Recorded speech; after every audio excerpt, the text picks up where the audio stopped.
Rédiger son CV.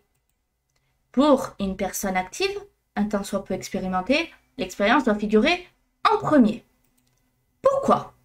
Parce que c'est ici que le recruteur va pouvoir trouver des informations qui l'intéressent au plus haut point, les compétences qui sont développées, les valeurs de travail acquises, la mise en pratique des connaissances.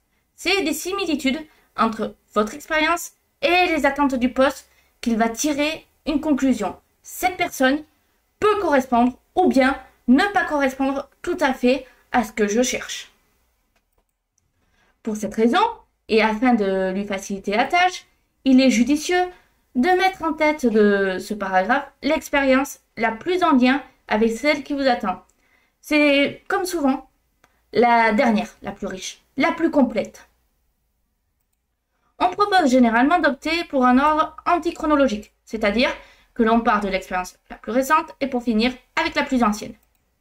Si votre toute dernière expérience apporte visiblement moins qu'une autre en termes de compétences acquises pour le poste en question, il ne faut pas la détailler.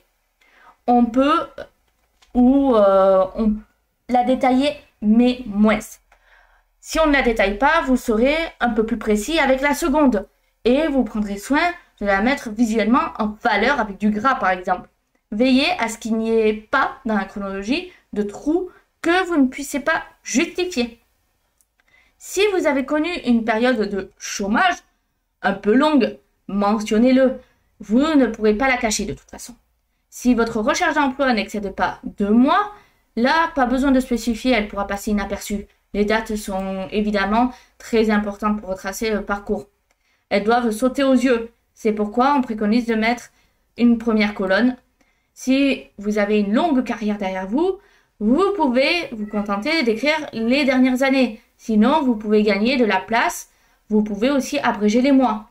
N'oubliez pas de donner la date de début et la date de fin pour chacune des expériences. Deuxième information essentielle, le poste occupé.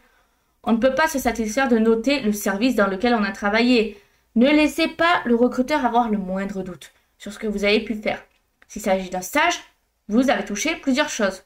Il faut donc se renseigner sur le poste que vous auriez occupé si vous aviez été salarié, quitte à en mettre 2, en ce qui concerne la présentation de l'entreprise, le minimum, et de citer le nom, bien sûr, sans la préposition à, ou, ni, chez, mais il convient de mentionner la ville et le service.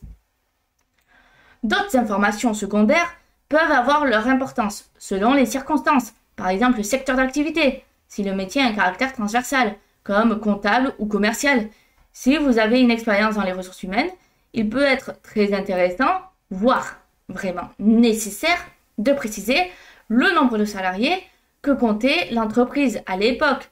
Le jeune diplômé ressentira légitimement le besoin de mentionner ici des emplois saisonniers, des stages professionnels ou encore des courtes missions d'intérim. Je l'y encourage.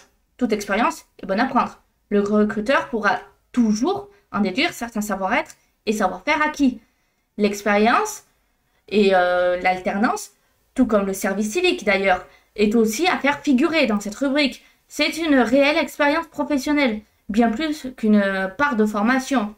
Pour un profil beaucoup plus expérimenté, il conviendra de synthétiser au maximum, voire de faire l'impasse sur les étapes de carrière moins pertinentes. En effet, plus vous avancerez dans votre carrière, moins ces petites expériences de début seront dignes d'être reportées. N'hésitez pas à les sacrifier, même si ça vous crève le cœur.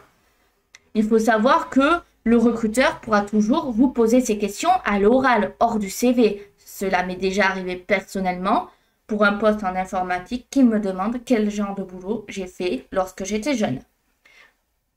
Pensez toujours que moins ce recruteur aura à lire, plus il sera disposé à vous lire.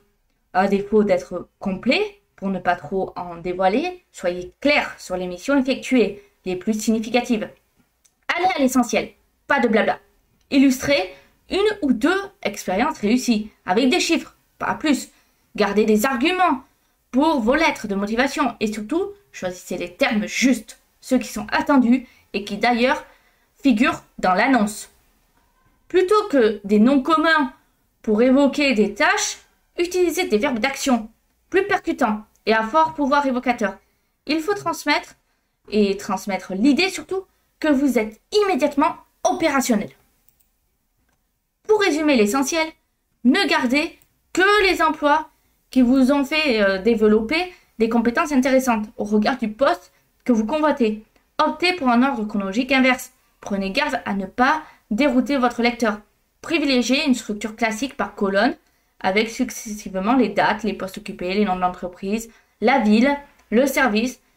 En gros, il faut être bref, concis, clair et logique dans la présentation.